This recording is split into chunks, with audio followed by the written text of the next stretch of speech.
Hello, back again. Long time no see. Good morning, good afternoon, good evening, and welcome to Mark Talk Sport. Basically, on this channel, we're going to discuss any news that has happened football-wise and specifically Reading. So any match that's coming up, I will be doing a video to build up it and my instant reaction after the game as well. Whether it's just outside the stadium coming back or once I get home and I've had enough time to think about it, that's when you will get my reaction. So in this video today, we're going to be doing a build-up to the Bristol game that's coming up on Saturday. If you guys don't already know and you haven't already seen, I have another channel as well, which is Mark Talks WWE. And wrestling, so anything that's big in WWE at the moment, which is WrestleMania that's coming up, I am doing a big long week of a WrestleMania build-up, doing top 10 matches from women's, men's tag teams, also doing my stand and deliver predictions, and we'll also be doing my WrestleMania predictions. During the WrestleMania weekend, I will be doing a SmackDown review of the last one before Mania. I will be doing a stand and deliver review, end of it, to see how I did with my predictions, and a WrestleMania night 1 and night 2, not combined but separate videos on that. And we will be doing a Raw review as well with the night after Mania. And then going forward on that channel, we will be talking about Raw every week, NXT every week, and SmackDown, to give you lots of content on wrestling or any premium live event that's coming up as well. But in this video and with this channel moving forward, it's going to be all about Reading. So we could be discussing the latest news that's happened over the international break, some of the main news, some things that haven't happened that should have happened. And then sort of going forward, just doing a match previews. Any breaking news that happens, I will make a video on it on my TikTok or Instagram page. Go straight over there, give me a follow. You'll get straight away notification on that. And if you haven't subscribed already to this channel, please subscribe, where we will be doing this weekly, once, twice, 3, 4 times a week on this channel, just doing an overview of what's going on. And maybe once a week we would do an overview of what's going on in the world of football around the world. But that's something that I'm looking into and maybe looking at trying to do. So first up, let's talk about, what should we talk about? Oh yes, points deduction. Right, points deduction, let's get into it. So according to the rules and what we've done, we've broken them. But at the same time, there has been a steep, deep incline in wages, and there's been an increase in merchandise and ticket sales. So it all depends on the agreement. There has been talk that, well, Wigan have got their points deduction for not paying players, and players are coming out saying that they keep being promised each month that they're going to get paid. We haven't had that issue, apparently. Not that I know of, or not that's been spoken of. We've also haven't had any issue. We're also trying to get back the category 1 that we lost because of COVID, and no one was really doing anything under when Paunovic was here to try and get it back. But if you're going to go by what the rules and the business plan says, then we haven't matched what they've wanted. But is it enough for the EFL to go, okay, we can see where you're going with this, you need to keep going with this, but we will lift the embargo and maybe everything, or there's a deal to be made. But everyone that's been given points deduction or anything that's happened has happened. So why is it not happening to us? We've had this whole 2 weeks of the international break to work out if we're going to be getting it, if we're going to be getting one, what's going to be happening, what is the status of this club moving forward? Because we have no clue, Star have no clue, and no one at the football club is coming out, or the EFL, to come out and say anything. My prediction is, I don't think, you watch me release this video and something happens, but I don't think something will happen. I think if something was going to happen, it would have happened. And I think if something was going to happen, they would make a statement out of us. But I do feel like there's something in me that says, I'm not 100% on that. There is something in me that says that the EFL will somehow try and make a statement out of us and do something to maybe extend this business plan, the embargo, for another year. But at the same time, this doesn't sort of distract from the fact of the form and the players or what's going on the pitch. This has nothing to do with that. This is just You can't class this down as poor management now, because the management, if you look at what the management done now, you can call it before, but the management, as in Bowen's, what Bowen's done now, you can't blame him for it. The wage budget's gone way down. People coming in loads of positions to try and take this club forward. You've got people now in the academy, more managers and coaches coming into the academy to do a lot more. We've got players on low wages, and we still got a few that need to leave, and they're coming out. One of them's definitely not going to be here next season in Liam Moore. Can't play 90 minutes at the moment. I don't know what his future holds. Maybe he retires. Probably not, but he's made enough money now to sort of pick and choose where he wants to go next. But that's just the thing at the moment. No one knows what's going on. No one knows what to do. And that's the thing I think the fans are starting to have enough with. We have no clue what's going on. So hopefully by the time next week or next time we do a video, we'll be able to have a little bit more clarity. But at the same time, probably not. Right, let's get into some other news. There's been one news about Yaku Mete, according to one of the journalists and reporters that Standard Liège are looking at 2 players in the summer. If they can't get one, the other option will be Yaku Mete. Some fans are upset about this. Some fans are like, he's also one of the highest earners at the club, along with Liam Moore, which could bring the wage budget down. His injury history list is just terrible. Hasn't played a full season in I don't know how long. When he does play, he is very impactful, but those injuries are becoming a menace to him. But we said this before with lots of managers before. What is going on at this club for the amount of injuries we keep receiving at this club? Are they overworking them again? Are they trying too hard again? Is it got to a point where they're just not listening to the players or working with their bodies? Who knows? Are the players doing too much? We don't know. The same happened with John Swift as well when he was it. Never really, I think he only ever played once full season for the Royals. Lots of injury plagues throughout the season as well. So he's one of those players where I look at and I go, is it really worth it? Is he really worth the money? Can we get someone that maybe cheaper that can make a little bit more impact? But at the same time, he is a great quality player. It's just his injuries are becoming a massive problem. Also as well, next part of the news, if I look up here, it's because I've got my computer just to sort of go through and all the points. Chelsea are looking at a new stadium. They want to redevelop to their current stadium, Stamford Bridge, and they are looking at 5 different options for the season, for the 4 years that they are away. The 4 options are Wembley, Twickenham, London Stadium, Craven Cottage and Reading. Wembley, I don't think they would do that again because they did it with Tottenham, but I don't think maybe they'll do that again. Twickenham could be a good one, still close to them. Big stadium as well, got a lot of room in that stadium to play as well. London, don't think will ever happen because West Ham are there, and I don't think that they will ever allow that. And I think, do West Ham own it or are they renting it? I think they got like a 99-year lease, I think maybe, if I remember correctly. I'm not 100% sure on this one. Craven Cottage won't happen, too small of a stadium for, I think.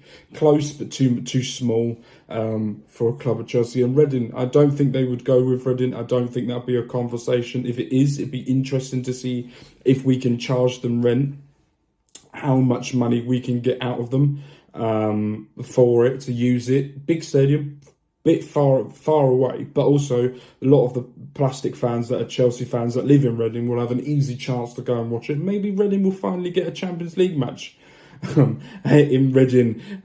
So you'll never know. We'll see what happens with that. But my opinion, I think that the best stadium for them to choose with and the best stadium that they're going to go with will be Twickenham. But it'd be very interesting to see if they do go with Reading, whether that will happen. Right, let's get into what we're all here for. The Bristol City game coming up. Here is some of the stats and history between both of the clubs. Bristol have won 12 matches, Reading have won 14, and 3 of them have only ever ended up in a draw. On average, both teams have scored 2.9 goals per match. In the previous 7, 8 games, Reading have drawn 1, they have lost 4, and they have won 3. In the previous match, in the 22nd of October 2022, Reading won 2-0. And the one before that, in February 2022, we lost 2-1.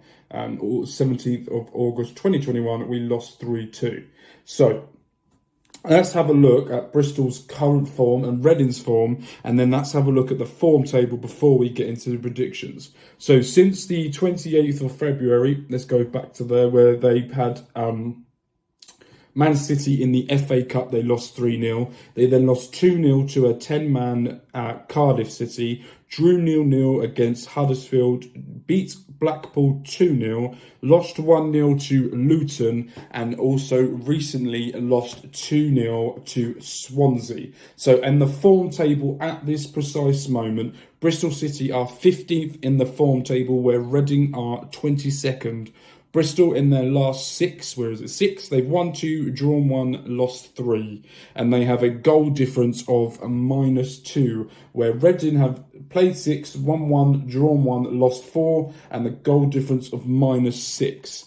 And then let's go away with the away form. So this is Reading going away from home in this game. So we are away. In the last 6 games, we have not won any, not drawn any, lost all 6, only had 1 shot, only had 1 goal. We have a -13 goal difference away from home. Compare that to Bristol City's home form, where they've played 6, drawn 4, won 4, drawn 2, 0. They have a +6 goal difference, so they have the miles ahead home form. So looking at Reading's previous fixtures that we've got here, since the 4th of March, where we lost 5-0 to Middlesbrough, then lost 1-0 to Sheffield United, lost 1-0 to Millwall, lost 2-1 to Blackburn, and then drew against Hull 1-1, where the boos were unbearable. So let's go back to Reading's current form. Absolutely shocking, absolutely terrible. That whole game was one of the worst home games I have witnessed in do not know how long. It was awful. Yes, it's a draw. It just makes Hull look even worse than what it was. There was no idea. We can say the same thing about majority of the second half of the season, where we have no plan A, plan B, plan C, plan D going forward. The plan we've got at the moment, lump it long to Andy Carroll and hope someone's with him. Andy Carroll is brilliant. A brilliant player. I love Andy Carroll. I'm happy he's staying for another season. He's a great player for us to have. But you shouldn't be relying on a man that has to do everything and there's no one around. One point during the game, the ball goes out, Tom Ince boots it all the way back, and Tom Holmes is talking to the management to tell him to sort it out. And this discontent in the club is what's going to take us down.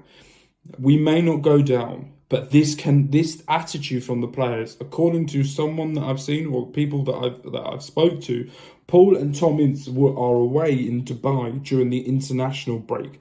Jao was out playing for Angola. He started one and come on as a sub as another during the international break. So he's going to be raring to go to come back after getting his first international appearances. So he has to start. Carroll has to be playing as well. You've got wingers that we need to play. We need a plan B. What is it with Reading, with managers, of not having a plan B? Yapstam, great plan A. As soon as that went out the window, plan B, nothing. They didn't change it. They didn't think of it. The same with Paunovic. All great managers that have ever existed have a plan A, plan B, and a plan C to change games whatever the course of the game's going.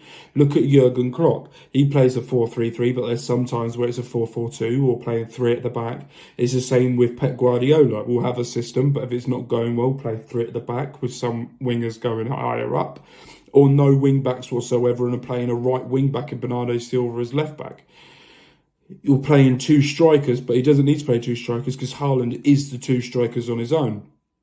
And then you've got Arsene Wenger, and he always had 4-4-2, then changed it to a 4-3-3, then changed it to a 5 at the back, depending on the game. So like so 4-4-2, 4-3-3. Everyone has different opinion, different ways of managing a game. We don't have a way of managing one game.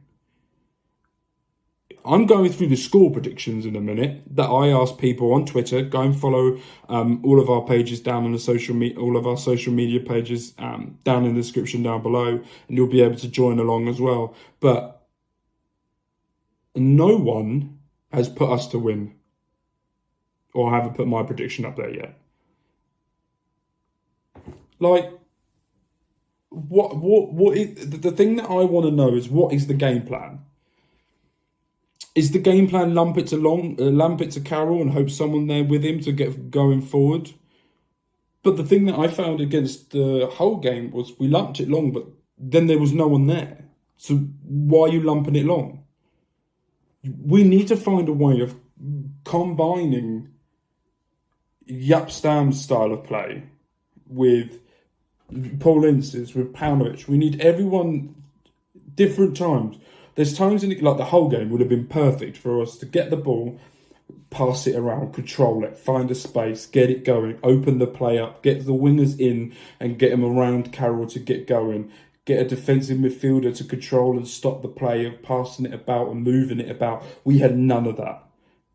And then you've got Bristol coming up, who have a very good home form and very good team, haven't won in the past 2 away from home, but they're still a good team. And we're going to go there going, let's sit back. We're 10 points off the bottom, I think. And while I'm do this, I'll do this live because I don't really care. Championship table.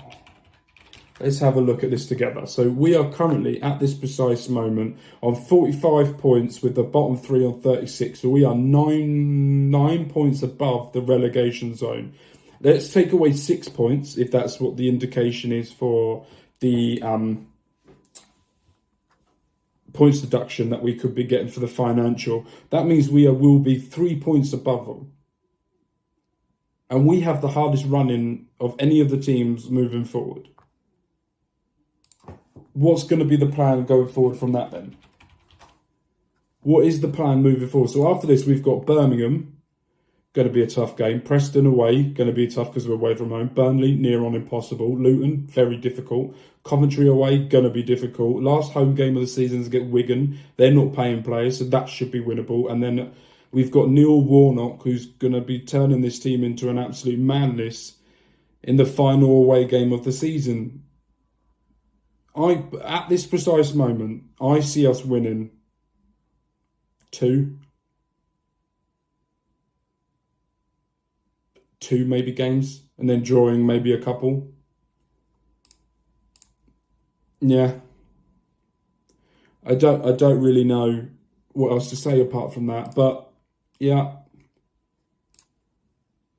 I say no one has, but someone's just messaged me on Twitter to give me their one, and they've just told me that they want Reading to win. So we'll put them in and see what you guys think. But yes, let's get into score predictions. And then after we've done score predictions, we will talk about the channel, what's going moving forward. I did a little bit at the beginning, but we'll do a little bit at the end. And then we will see, and then we'll finish off. Right, let's get into predictions. So I put out on Twitter, give me your score predictions for the game to Saturday, and here are some of the predictions. Some people instant message me, which you can do, and some people have written it on the reply on the Twitter. So Reese has gone for 2-0 Bristol. He's gone for a wacky Tom Ince own goal and them to score in the 56th minute. Gareth thinks we're going to pull off a shock 1-1 draw. Reading Royal Stew on Twitter has put Bristol to win 2-0. George has put Bristol City to win 6-0. Math has put Reading to lose 3-1 to Bristol, for us to lose 3-1. Tom Mahoney has put 3-0 Bristol. Aidan has put 2-0 to Bristol. Charlie, who is a Bristol fan who messaged me, said he's put a 2-0 Bristol. And Blue and White Wool, who messaged me on Twitter, has gone 3-1 Reading. He literally messaged me as I was doing the form, as doing it, so I've added him in. I've gone for a comfortable 3-0 loss, and Bristol City are going to come out on top of this and winning this 3-0. I can't see, I've only scored 1 goal away in the last 6, conceding 14. I can't see us getting a goal the way we're playing at the moment. I can't see us getting a win. I also have said this before, and us putting off a shock win. If we pull off a shock win, then I think we might be safe. If we lose, I'm getting more and more worried. This is the game that's going to cause me heart palpitations. I'm going to try not to watch it and just see how it goes, and just see the replies of what's going on, and then go from there. But I want to hear you guys, what you think of the predictions. Put them in the comments down below. Also, as well, tweet me during the game of what you think of the game. If you're a Bristol fan, good luck for the game if you're watching this. If you're a Reading fan, get your heart defibrillator ready, because we're probably going to need it during this match as well, because this is going to be unbearable at times, I think. There's over 1,500 fans going, so if you're one of those fans going, good luck and well done. Hopefully there's a guy on Twitter I saw who's taking his son to his first ever away game to Bristol, because it's quite close. Hopefully they have a good time as well. And hopefully I will see you guys with a win. I don't know. I really want us to win. I really want just to get this season over with.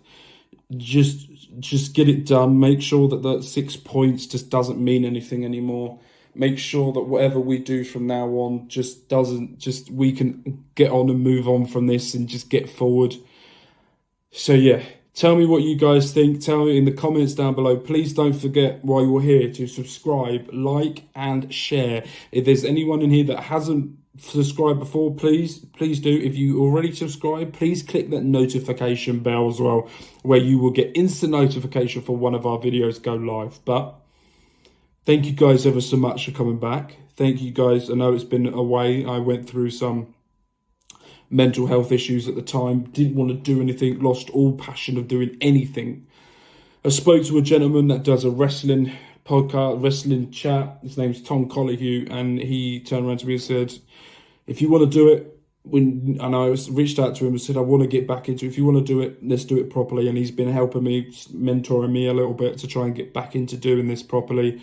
My family members have been very vocal in me coming back to do this again, so I can't do it without them, and thank you ever so much. But yes, I'm back.